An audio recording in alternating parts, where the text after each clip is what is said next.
Principios del comunismo. Friedrich Engels. 1847.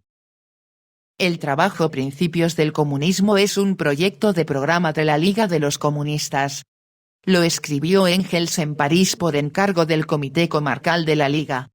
Sin embargo, luego de que como resultado de su congreso, 29 de noviembre, 8 de diciembre de 1847, la Liga les encargara a Marx y Engels la redacción de un programa para la Liga, los autores abandonaron la forma de catequismo que marcó la obra aquí reproducida y optaron por escribir el programa en forma de manifiesto. El resultado se conoce como el Manifiesto del Partido Comunista. Al escribirlo, los autores utilizaron las tesis expuestas por Engels en los Principios del comunismo. 1. ¿Qué es el comunismo? El comunismo es la doctrina de las condiciones de la liberación del proletariado. 2. ¿Qué es el proletariado? El proletariado es la clase social que consigue sus medios de subsistencia exclusivamente de la venta de su trabajo, y no del rédito de algún capital, es la clase, cuyas dicha y pena, vida y muerte y toda la existencia dependen de la demanda de trabajo, es decir, de los periodos de crisis y de prosperidad de los negocios, de las fluctuaciones de una competencia desenfrenada. Dicho en pocas palabras, el proletariado, o la clase de los proletarios, es la clase trabajadora del siglo XIX. 3. ¿Quiere decir que los proletarios no han existido siempre? No. Las clases pobres y trabajadoras han existido siempre, siendo pobres en la mayoría de los casos. Ahora bien, los pobres, los obreros que viviesen en las condiciones que acabamos de señalar, o sea los proletarios, no han existido siempre, del mismo modo que la competencia no ha sido siempre libre y desenfrenada. 4. ¿Cómo apareció el proletariado? El proletariado nació a raíz de la Revolución Industrial, que se produjo en Inglaterra en la segunda mitad del siglo pasado y se repitió luego en todos los países civilizados del mundo. Dicha revolución se debió al invento de la máquina de vapor, de las diversas máquinas de hilar, del telar mecánico y de toda una serie de otros dispositivos mecánicos. Estas máquinas, que costaban muy caras y, por eso, solo estaban al alcance de los grandes capitalistas, transformaron completamente el antiguo modo de producción y desplazaron a los obreros anteriores, puesto que las máquinas producían mercancías más baratas y mejores que las que podían hacer estos con ayuda de sus ruegas y telares imperfectos. Las máquinas pusieron la industria enteramente en manos de los grandes capitalistas y redujeron a la nada el valor de la pequeña propiedad de los obreros, instrumentos, telares, etc., de modo que los capitalistas pronto se apoderaron de todo, y los obreros se quedaron con nada. Así se instauró en la producción de tejidos el sistema fabril. En cuanto se dio el primer impulso a la introducción de máquinas y al sistema fabril, este último se propagó rápidamente en las demás ramas de la industria, sobre todo en el estampado de tejidos, la impresión de libros, la alfarería y la metalurgia. El trabajo comenzó a dividirse más y más entre los obreros individuales de tal manera que el que antes efectuaba todo el trabajo pasó a realizar nada más que una parte del mismo. Esta división del trabajo permitió fabricar los productos más rápidamente y, por consecuencia, de modo más barato.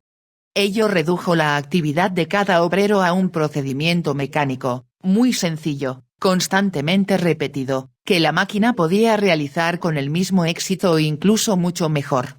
Por tanto, todas estas ramas de la producción cayeron, una tras otra, bajo la dominación del vapor, de las máquinas y del sistema fabril, exactamente del mismo modo que la producción de hilados y de tejidos. En consecuencia, ellas se vieron enteramente en manos de los grandes capitalistas, y los obreros quedaron privados de los últimos restos de su independencia. Poco a poco, el sistema fabril extendió su dominación no ya solo a la manufactura, en el sentido estricto de la palabra, sino que comenzó a apoderarse más y más de las actividades artesanas, ya que también en esta esfera los grandes capitalistas desplazaban cada vez más a los pequeños maestros, montando grandes talleres, en los que era posible ahorrar muchos gastos e implantar una detallada división del trabajo. Así llegamos a que, en los países civilizados, casi en todas las ramas del trabajo se afianza la producción fabril y, casi en todas estas ramas, la gran industria desplaza a la artesanía y la manufactura. Como resultado de ello, se arruina más y más la antigua clase media, sobre todo los pequeños artesanos, cambia completamente la anterior situación de los trabajadores y surgen dos clases nuevas, que absorben paulatinamente a todas las demás, a saber. 1. La clase de los grandes capitalistas, que son ya en todos los países civilizados casi los únicos poseedores de todos los medios de existencia, como igualmente de las materias primas y de los instrumentos, máquinas, fábricas, etc. necesarios para la producción de los medios de existencia. Es la clase de los burgueses, o sea, burguesía. 2. La clase de los completamente desposeídos, de los que en virtud de ello se ven forzados a vender su trabajo a los burgueses, al fin de recibir en cambio los medios de subsistencia necesarios para vivir. Esta clase se denomina la clase de los proletarios, o sea, proletariado. 5. ¿En qué condiciones se realiza esta venta del trabajo de los proletarios a los burgueses? El trabajo es una mercancía como otra cualquiera, y su precio depende, por consiguiente, de las mismas leyes que el de cualquier otra mercancía. Pero, el precio de una mercancía, bajo el dominio de la gran industria o de la libre competencia, que es lo mismo, como lo veremos más adelante, es, por término medio, siempre igual a los gastos de producción de dicha mercancía. Por tanto, el precio del trabajo es también igual al costo de producción del trabajo. Ahora bien, el costo de producción del trabajo consta precisamente de la cantidad de medios de subsistencia indispensables para que el obrero esté en condiciones de mantener su capacidad de trabajo y para que la clase obrera no se extinga. El obrero no percibirá por su trabajo más que lo indispensable para ese fin, el precio del trabajo o el salario será, por consiguiente, el más bajo, constituirá el mínimo de lo indispensable para mantener la vida. Pero, por cuanto en los negocios existen periodos mejores y peores, el obrero percibirá unas veces más, otras menos, exactamente de la misma manera que el fabricante cobra unas veces más, otras menos, por sus mercancías. Y, al igual que el fabricante, que, por término medio, contando los tiempos buenos y los malos, no percibe por sus mercancías ni más ni menos que su costo de producción, el obrero percibirá, por término medio, ni más ni menos que ese mínimo. Esta ley económica del salario se aplicará más rigurosamente en la medida en que la gran industria vaya penetrando en todas las ramas de la producción. 6. ¿Qué clases trabajadores existían antes de la revolución industrial? Las clases trabajadoras han vivido en distintas condiciones, según las diferentes fases de desarrollo de la sociedad, y han ocupado posiciones distintas respecto de las clases poseedoras y dominantes. En la antigüedad, los trabajadores eran esclavos de sus amos, como lo son todavía en un gran número de países atrasados e incluso en la parte meridional de los Estados Unidos. En la Edad Media eran siervos de los nobles propietarios de tierras, como lo son todavía en Hungría, Polonia y Rusia. Además, en la Edad Media, hasta la Revolución Industrial, existían en las ciudades oficiales artesanos que trabajaban al servicio de la pequeña burguesía y, poco a poco, en la medida del progreso de la manufactura, comenzaron a aparecer obreros de manufactura que iban a trabajar contratados por grandes capitalistas. 7. ¿Qué diferencia hay entre el proletario y el esclavo? El esclavo está vendido de una vez y para siempre, en cambio, el proletario tiene que venderse él mismo cada día y cada hora. Todo esclavo individual, propiedad de un señor determinado, tiene ya asegurada su existencia por miserable que sea, por interés de éste. En cambio el proletario individual es, valga la expresión, propiedad de toda la clase de la burguesía. Su trabajo no se compra más que cuando alguien lo necesita, por cuya razón no tiene la existencia asegurada. Esta existencia está asegurada únicamente a toda la clase de los proletarios. El esclavo está fuera de la competencia. El proletario se halla sometido a ello y siente todas sus fluctuaciones. El esclavo es considerado como una cosa, y no miembro de la sociedad civil. El proletario es reconocido como persona, como miembro de la sociedad civil. Por consiguiente, el esclavo puede tener una existencia mejor que el proletario, pero este último pertenece a una etapa superior de desarrollo de la sociedad y se encuentra a un nivel más alto que el esclavo. Este se libera cuando de todas las relaciones de la propiedad privada no suprime más que una, la relación de esclavitud, gracias a lo cual solo entonces se convierte en proletario. En cambio, el proletario solo puede liberarse suprimiendo toda la propiedad privada en general. 8. ¿Qué diferencia hay entre el proletario y el siervo? El siervo posee en propiedad y usufructo un instrumento de producción y una porción de tierra, a cambio de lo cual entrega una parte de su producto o cumple ciertos trabajos. El proletario trabaja con instrumentos de producción pertenecientes a otra persona, por cuenta de ésta, a cambio de una parte del producto. El siervo da, al proletario le dan. El siervo tiene la existencia asegurada, el proletario no. El siervo está fuera de la competencia, el proletario se halla sujeto a ella. El siervo se libera ya refugiándose en la ciudad y haciéndose artesano, ya dando a su amo dinero en lugar de trabajo o productos, transformándose en libre arrendatario, ya expulsando a su señor feudal y haciéndose el mismo propietario.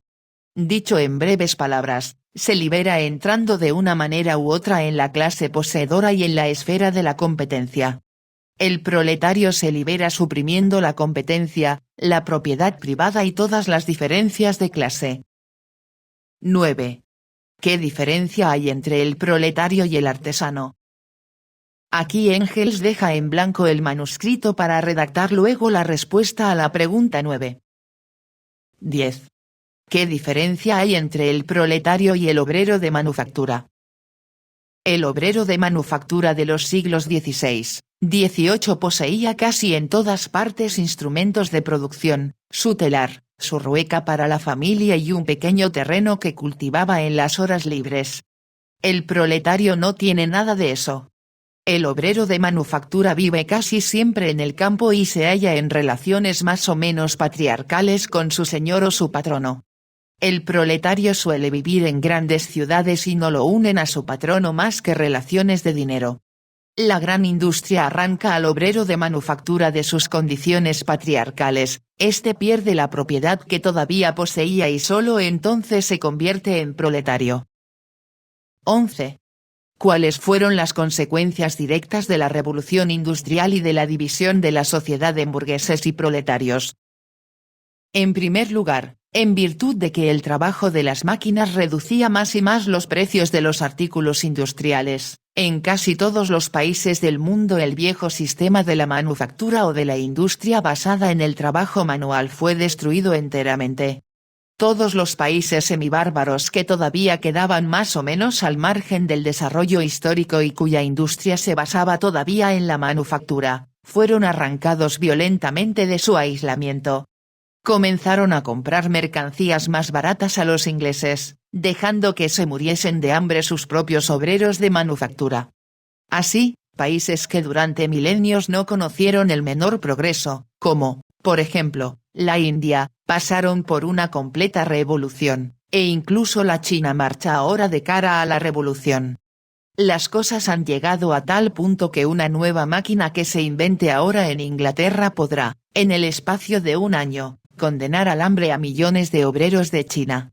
De este modo, la gran industria ha ligado los unos a los otros a todos los pueblos de la tierra, Ha unido en un solo mercado mundial todos los pequeños mercados locales, ha preparado por doquier el terreno para la civilización y el progreso y ha hecho las cosas de tal manera que todo lo que se realiza en los países civilizados debe necesariamente repercutir en todos los demás. Por tanto, si los obreros de Inglaterra o de Francia se liberan ahora, ello debe suscitar revoluciones en todos los demás países, revoluciones que tarde o temprano culminarán también allí en la liberación de los obreros.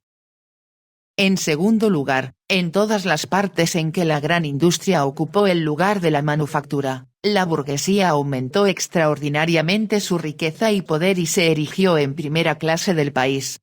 En consecuencia, en todas las partes en las que se produjo ese proceso, la burguesía tomó en sus manos el poder político y desalojó las clases que dominaban antes, la aristocracia, los maestros de gremio y la monarquía absoluta, que representaba a la una y a los otros. La burguesía acabó con el poderío de la aristocracia y de la nobleza, suprimiendo el mayorazgo o la inalienabilidad de la posesión de tierras, como también todos los privilegios de la nobleza. Destruyó el poderío de los maestros de gremio, eliminando todos los gremios y los privilegios gremiales. En el lugar de unos y otros puso la libre competencia, es decir, un estado de la sociedad en la que cada cual tenía derecho a dedicarse a la rama de la industria que le gustase y nadie podía impedírselo a no ser la falta de capital necesario para tal actividad. Por consiguiente, la implantación de la libre competencia es la proclamación pública de que, de ahora en adelante, los miembros de la sociedad no son iguales entre sí únicamente en la medida en que no lo son sus capitales, que el capital se convierte en la fuerza decisiva y que los capitalistas, o sea, los burgueses, se erigen así en la primera clase de la sociedad. Ahora bien, la libre competencia es indispensable en el periodo inicial del desarrollo de la gran industria, porque es el único régimen social con el que la gran industria puede progresar.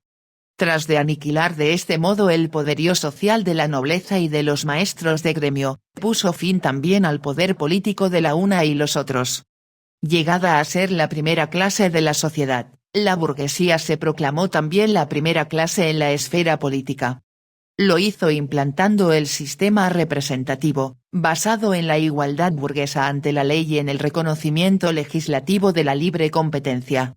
Este sistema fue instaurado en los países europeos bajo la forma de la monarquía constitucional. En dicha monarquía solo tienen derecho de voto los poseedores de cierto capital, es decir, únicamente los burgueses. Estos electores burgueses eligen a los diputados, y estos diputados burgueses, valiéndose del derecho a negar los impuestos, eligen un gobierno burgués. En tercer lugar, la revolución industrial ha creado en todas partes el proletariado en la misma medida que la burguesía. Cuanto más ricos se hacían los burgueses, más numerosos eran los proletarios. Visto que solo el capital puede dar ocupación a los proletarios y que el capital solo aumenta cuando emplea trabajo, el crecimiento del proletariado se produce en exacta correspondencia con el del capital.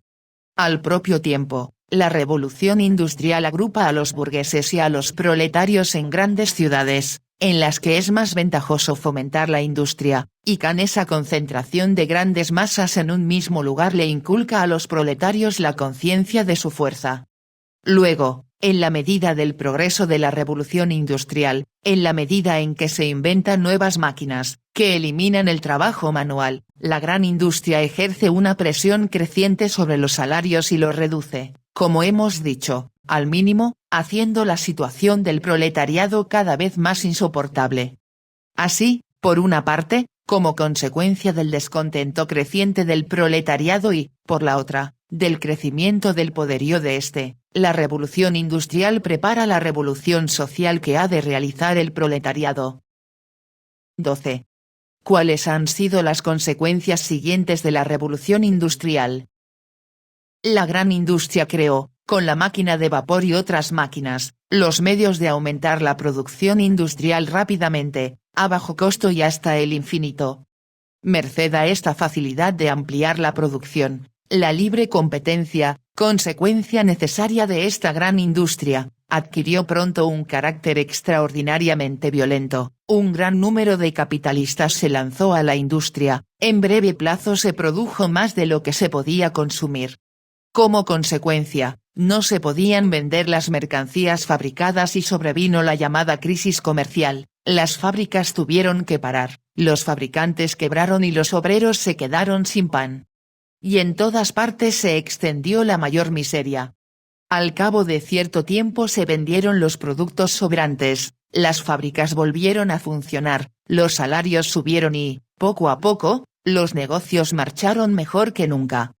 Pero no por mucho tiempo, ya que pronto volvieron a producirse demasiadas mercancías y sobrevino una nueva crisis que transcurrió exactamente de la misma manera que la anterior.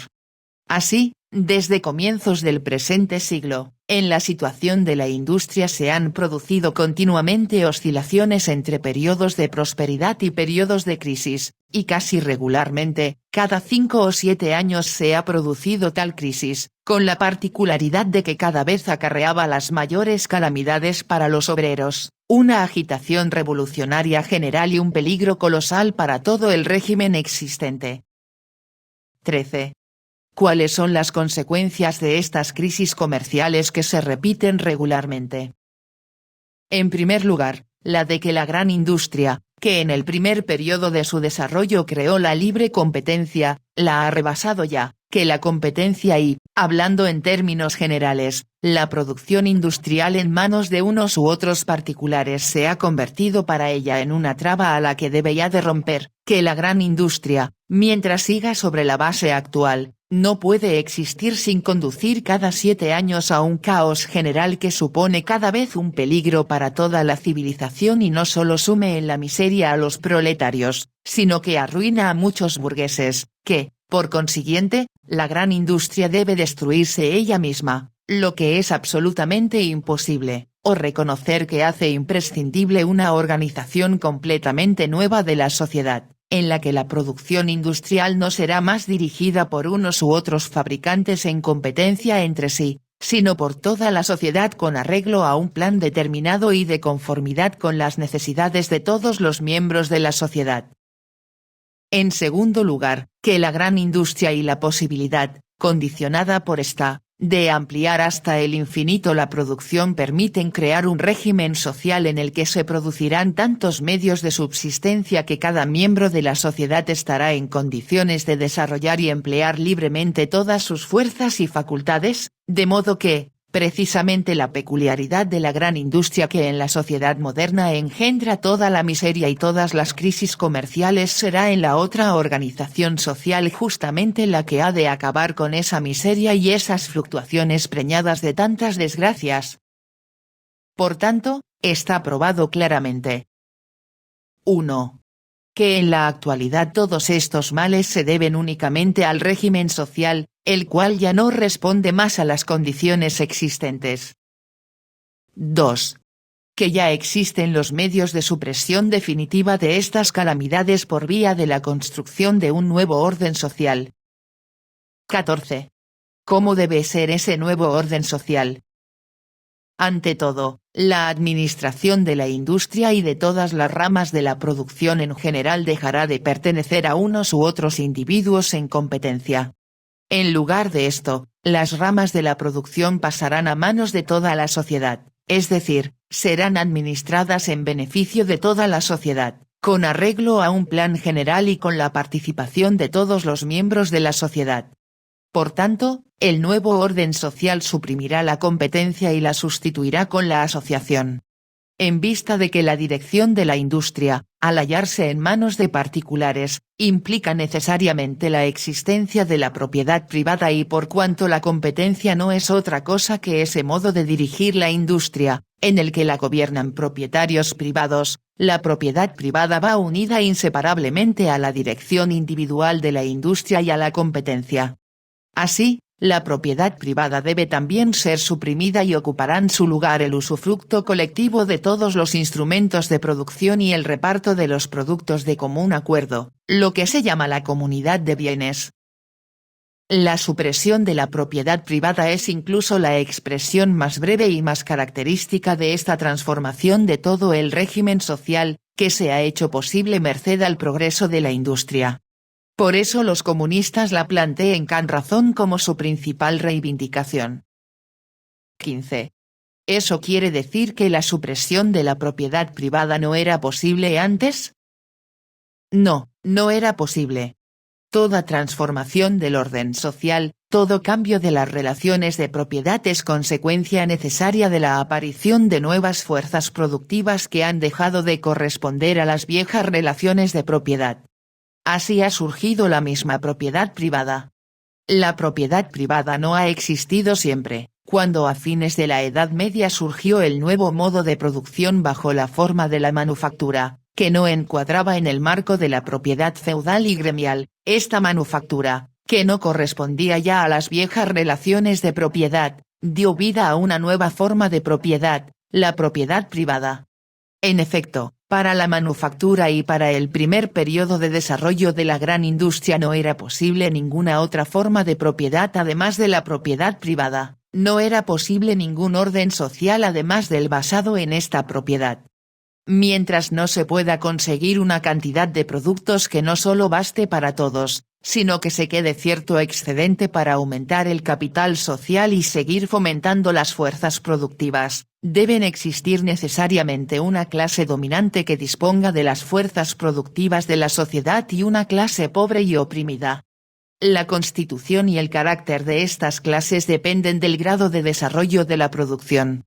La sociedad de la Edad Media, que tiene por base el cultivo de la tierra, nos da el señor feudal y el siervo. Las ciudades de las postrimerías de la Edad Media nos dan el maestro artesano, el oficial y el jornalero. En el siglo XVII, el propietario de manufactura y el obrero de esta. En el siglo XIX, el gran fabricante y el proletario.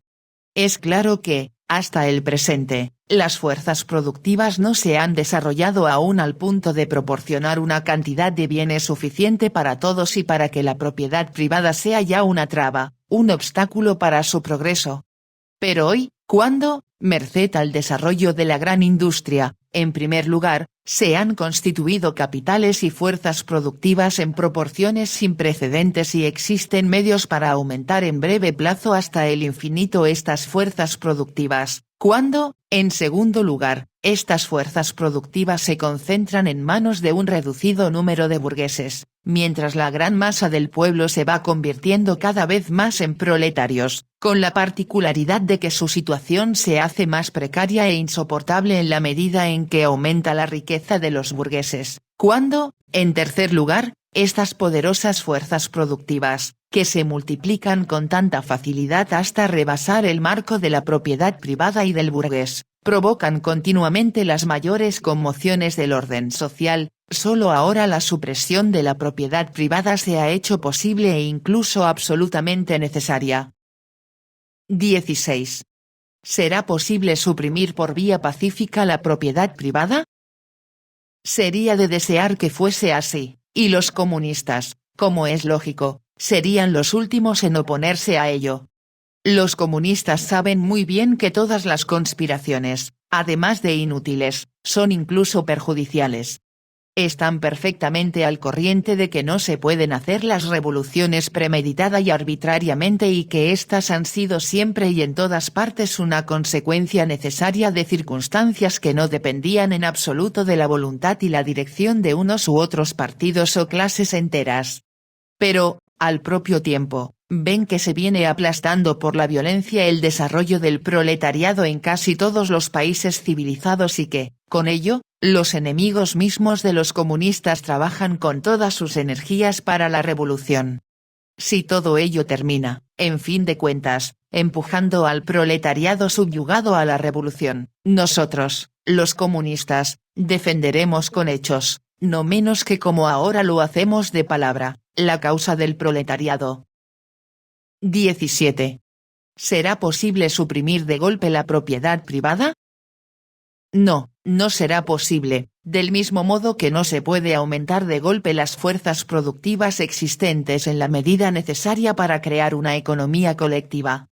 Por eso, la revolución del proletariado, que se avecina según todos los indicios, solo podrá transformar paulatinamente la sociedad actual, y acabará con la propiedad privada únicamente cuando haya creado la necesaria cantidad de medios de producción.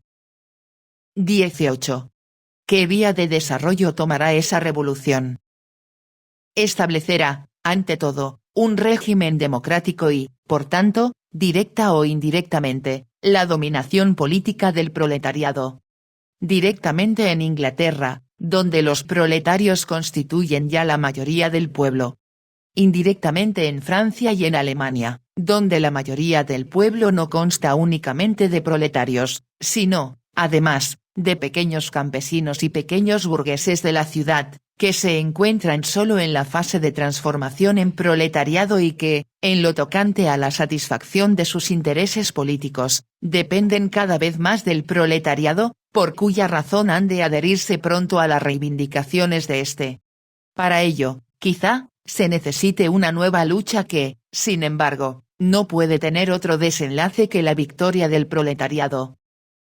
La democracia sería absolutamente inútil para el proletariado si no la utilizara inmediatamente como medio para llevar a cabo amplias medidas que atentasen directamente contra la propiedad privada y asegurasen la existencia del proletariado. Las medidas más importantes, que dimanan necesariamente de las condiciones actuales, son: 1. Restricción de la propiedad privada mediante el impuesto progresivo, el alto impuesto sobre las herencias, la abolición del derecho de herencia en las líneas laterales, hermanos, sobrinos, etc., préstamos forzosos, etc. 2. Expropiación gradual de los propietarios agrarios, fabricantes, propietarios de ferrocarriles y buques, parcialmente con ayuda de la competencia por parte de la industria estatal y, parcialmente de modo directo, con indemnización en asignados. 3. Confiscación de los bienes de todos los emigrados y de los rebeldes contra la mayoría del pueblo. 4. Organización del trabajo y ocupación de los proletarios en fincas, fábricas y talleres nacionales, con lo cual se eliminará la competencia entre los obreros, y los fabricantes que queden, tendrán que pagar salarios tan altos como el Estado. 5. Igual deber obligatorio de trabajo para todos los miembros de la sociedad hasta la supresión completa de la propiedad privada. Formación de ejércitos industriales, sobre todo para la agricultura. 6. Centralización de los créditos y la banca en las manos del Estado a través del Banco Nacional, con capital del Estado. Cierre de todos los bancos privados. 7. Aumento del número de fábricas, talleres, ferrocarriles y buques nacionales, cultivo de todas las tierras que están sin labrar y mejoramiento del cultivo de las demás tierras en consonancia con el aumento de los capitales y del número de obreros de que dispone la nación. 8. Educación de todos los niños en establecimientos estatales y a cargo del Estado, desde el momento en que puedan prescindir del cuidado de la madre. Conjugar la educación con el trabajo fabril. 9. Construcción de grandes palacios en las fincas del Estado para que sirvan de vivienda a las comunas de ciudadanos que trabajen en la industria y la agricultura y unan las ventajas de la vida en la ciudad y en el campo, evitando así el carácter unilateral y los defectos de la una y la otra. 10. Destrucción de todas las casas y barrios insalubres y mal construidos. 11.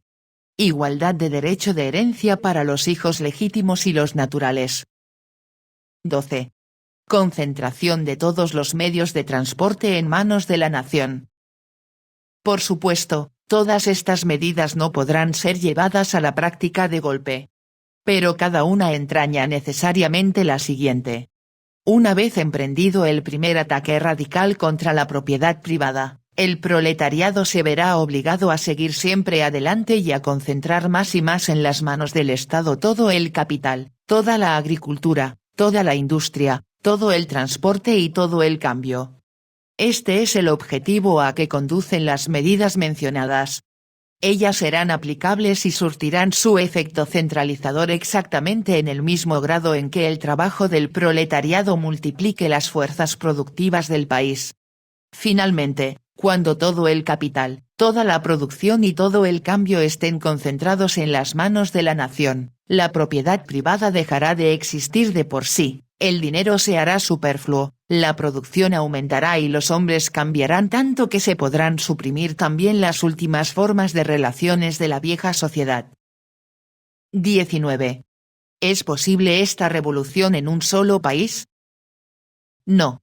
La gran industria, al crear el mercado mundial, ha unido ya tan estrechamente todos los pueblos del globo terrestre, sobre todo los pueblos civilizados, que cada uno depende de lo que ocurre en la tierra del otro. Además, ha nivelado en todos los países civilizados el desarrollo social a tal punto que en todos estos países la burguesía y el proletariado se han erigido en las dos clases decisivas de la sociedad, y la lucha entre ellas se ha convertido en la principal lucha de nuestros días. Por consecuencia, la revolución comunista no será una revolución puramente nacional, sino que se producirá simultáneamente en todos los países civilizados, es decir, al menos en Inglaterra, en América, en Francia y en Alemania. Ella se desarrollará en cada uno de estos países más rápidamente o más lentamente, dependiendo del grado en que esté en cada uno de ellos más desarrollada la industria, en que se hayan acumulado más riquezas y se disponga de mayores fuerzas productivas. Por eso será más lenta y difícil en Alemania y más rápida y fácil en Inglaterra. Ejercerá igualmente una influencia considerable en los demás países del mundo, modificará de raíz y acelerará extraordinariamente su anterior marcha del desarrollo. Es una revolución universal y tendrá, por eso, un ámbito universal. 20.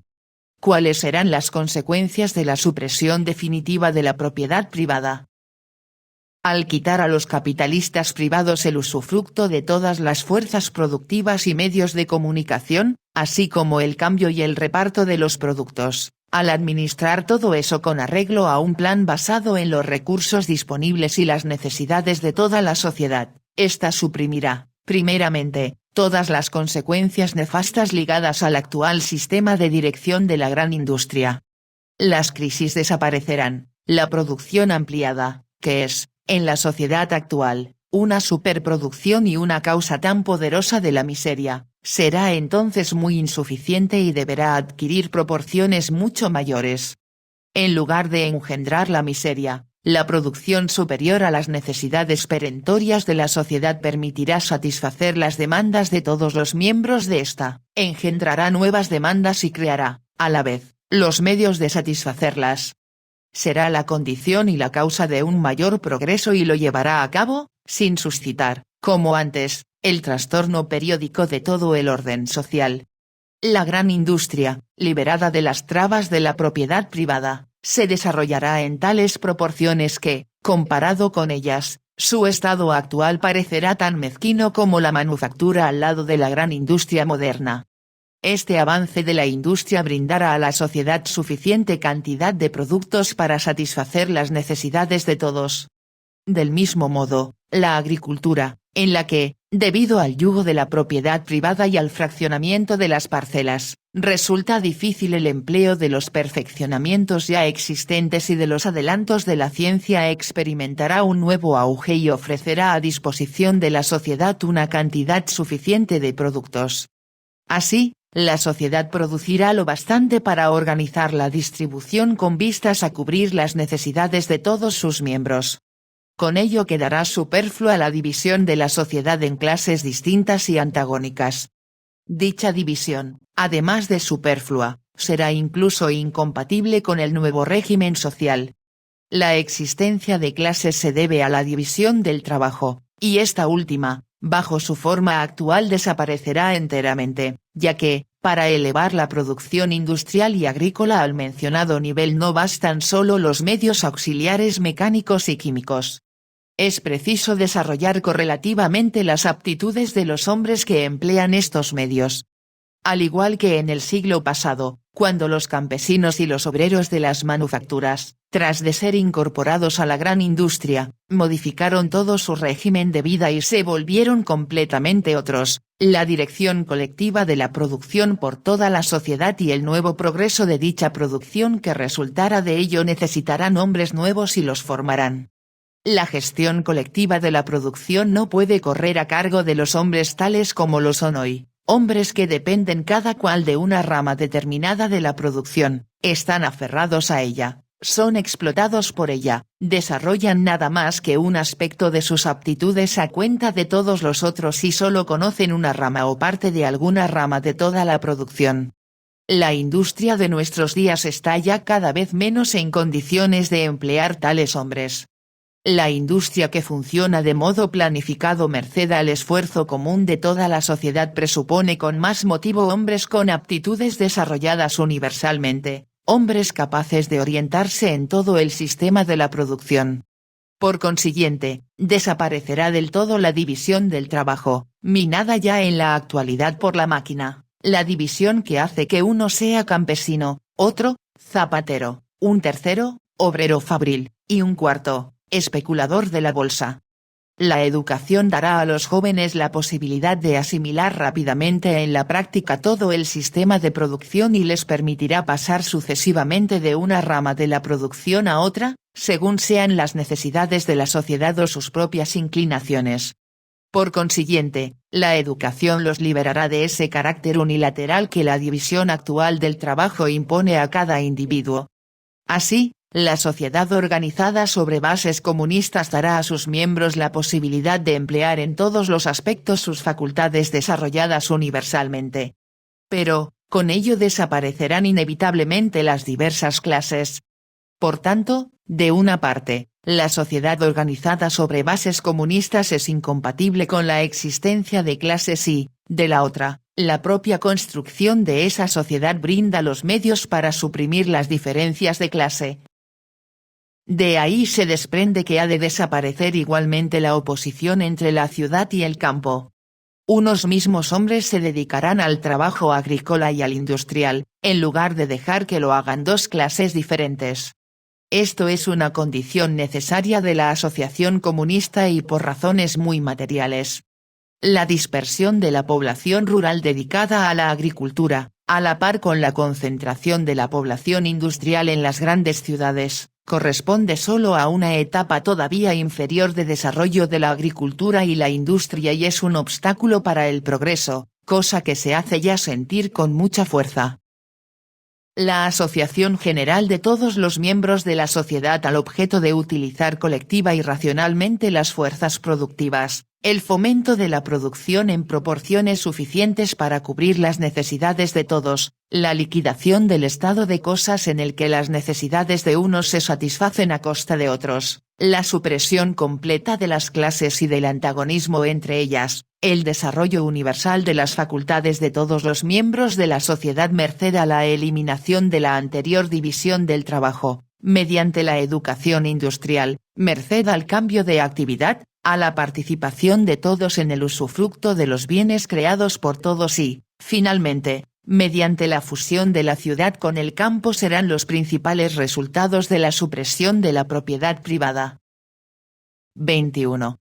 ¿Qué influencia ejercerá el régimen social comunista en la familia?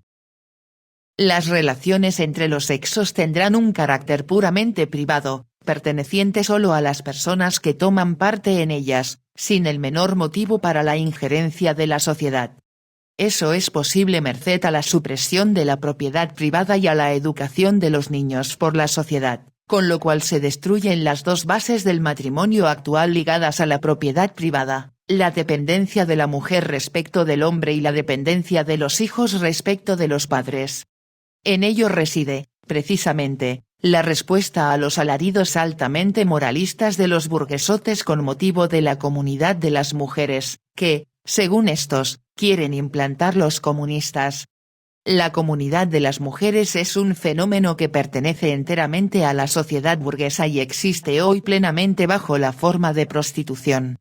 Pero, la prostitución descansa en la propiedad privada y desaparecerá junto con ella. Por consiguiente, la organización comunista, en lugar de implantar la comunidad de las mujeres, la suprimirá. 22. ¿Cuál será la actitud de la organización comunista hacia las nacionalidades existentes? En el manuscrito, en lugar de respuesta a la pregunta 22, así como a la siguiente, la 23, figura la palabra queda. Por lo visto, estima que la respuesta debía quedar en la forma que estaba expuesta en uno de los proyectos previos, que no nos han llegado, del programa de la Liga de los Comunistas. 23. ¿Cuál será su actitud hacia las religiones existentes? Queda. 24. ¿Cuál es la diferencia entre los comunistas y los socialistas? Los llamados socialistas se dividen en tres categorías. La primera consta de partidarios de la sociedad feudal y patriarcal, que ha sido destruida y sigue siéndolo a diario por la gran industria, el comercio mundial y la sociedad burguesa creada por ambos. Esta categoría saca de los males de la sociedad moderna la conclusión de que hay que restablecer la sociedad feudal y patriarcal, ya que estaba libre de estos males. Todas sus propuestas persiguen, directa o indirectamente, este objetivo. Los comunistas lucharán siempre enérgicamente contra esa categoría de socialistas reaccionarios, pese a su fingida compasión de la miseria del proletariado y las amargas lágrimas que vierten con tal motivo, puesto que estos socialistas 1. Se proponen un objetivo absolutamente imposible. 2. Se esfuerzan por restablecer la dominación de la aristocracia, los maestros de gremio y los propietarios de manufacturas, con su séquito de monarcas absolutos o feudales, funcionarios, soldados y curas, una sociedad que, cierto, estaría libre de los vicios de la sociedad actual, pero, en cambio, acarrearía, cuando menos, otros tantos males y, además, no ofrecería la menor perspectiva de liberación, con ayuda de la organización comunista, de los obreros oprimidos. 3. Muestran sus verdaderos sentimientos cada vez que el proletariado se hace revolucionario y comunista, se alían inmediatamente a la burguesía contra los proletarios. La segunda categoría consta de partidarios de la sociedad actual, a los que los males necesariamente provocados por esta inspiran temores en cuanto a la existencia de la misma. Ellos quieren, por consiguiente, conservar la sociedad actual, pero suprimir los males ligados a ella. A tal objeto, unos proponen medidas de simple beneficencia, otros, grandiosos planes de reformas que, so pretexto de reorganización de la sociedad, se plantean el mantenimiento de las bases de la sociedad actual y, con ello, la propia sociedad actual. Los comunistas deberán igualmente combatir con energía contra estos socialistas burgueses, puesto que estos trabajan para los enemigos de los comunistas y defienden la sociedad que los comunistas quieren destruir. Finalmente, la tercera categoría consta de socialistas democráticos. Al seguir el mismo camino que los comunistas, se proponen llevar a cabo una parte de las medidas señaladas en la pregunta. En el manuscrito está en blanco ese lugar, trátase de la pregunta 18. Pero no como medidas de transición al comunismo, sino como un medio suficiente para acabar con la miseria y los males de la sociedad actual. Estos socialistas democráticos son proletarios que no ven todavía con bastante claridad las condiciones de su liberación, o representantes de la pequeña burguesía, es decir, de la clase que, hasta la conquista de la democracia y la aplicación de las medidas socialistas dimanantes de esta, tiene en muchos aspectos los mismos intereses que los proletarios. Por eso, los comunistas se entenderán con esos socialistas democráticos en los momentos de acción y deben, en general, atenerse en esas ocasiones y en lo posible a una política común con ellos, siempre que estos socialistas no se pongan al servicio de la burguesía dominante y no ataquen a los comunistas. Por supuesto, estas acciones comunes no excluyen la discusión de las divergencias que existen entre ellos y los comunistas. 25. ¿Cuál es la actitud de los comunistas hacia los demás partidos políticos de nuestra época? Esta actitud es distinta en los diferentes países. En Inglaterra, Francia y Bélgica, en las que domina la burguesía, los comunistas todavía tienen intereses comunes con diversos partidos democráticos, con la particularidad de que esta comunidad de intereses es tanto mayor cuanto más los demócratas se acercan a los objetivos de los comunistas en las medidas socialistas que los demócratas defienden ahora en todas partes, es decir, cuanto más clara y explícitamente defienden los intereses del proletariado y cuanto más se apoyan en el proletariado. En Inglaterra, por ejemplo, los cartistas, que constan de obreros, se aproximan inconmensurablemente más a los comunistas que los pequeños burgueses democráticos o los llamados radicales. En Norteamérica, donde ha sido proclamada la Constitución Democrática, los comunistas deberán apoyar al partido que quiere encaminar esta Constitución contra la burguesía y utilizarla en beneficio del proletariado, es decir, al Partido de la Reforma Agraria Nacional. En Suiza, los radicales, aunque constituyen todavía un partido de composición muy heterogénea, son, no obstante, los únicos con los que los comunistas pueden concertar acuerdos, y entre estos radicales los más progresistas son los de Band y los de Ginebra. Finalmente, en Alemania está todavía por delante la lucha decisiva entre la burguesía y la monarquía absoluta. Pero, como los comunistas no pueden contar con una lucha decisiva con la burguesía antes de que ésta llegue al poder, les conviene a los comunistas ayudarle a que conquiste lo más pronto posible la dominación, a fin de derrocarla, a su vez, lo más pronto posible. Por tanto, en la lucha de la burguesía liberal contra los gobiernos, los comunistas deben estar siempre del lado de la primera, precaviéndose, no obstante, contra el autoengaño en que incurre la burguesía y sin fiarse en las aseveraciones seductoras de ésta acerca de las benéficas consecuencias que, según ella, traerá al proletariado la victoria de la burguesía. Las únicas ventajas que la victoria de la burguesía brindará a los comunistas serán: 1. Diversas concesiones que aliviarán a los comunistas la defensa, la discusión y la propagación de sus principios y, por tanto, aliviarán la cohesión del proletariado en una clase organizada, estrechamente unida y dispuesta a la lucha, y 2. La seguridad de que el día en que caigan los gobiernos absolutistas, llegará la hora de la lucha entre los burgueses y los proletarios. A partir de ese día, la política del Partido de los Comunistas será aquí la misma que en los países donde domina ya la burguesía. Аудиокнигу создал Сергей Тюленев. Канал Ленинград.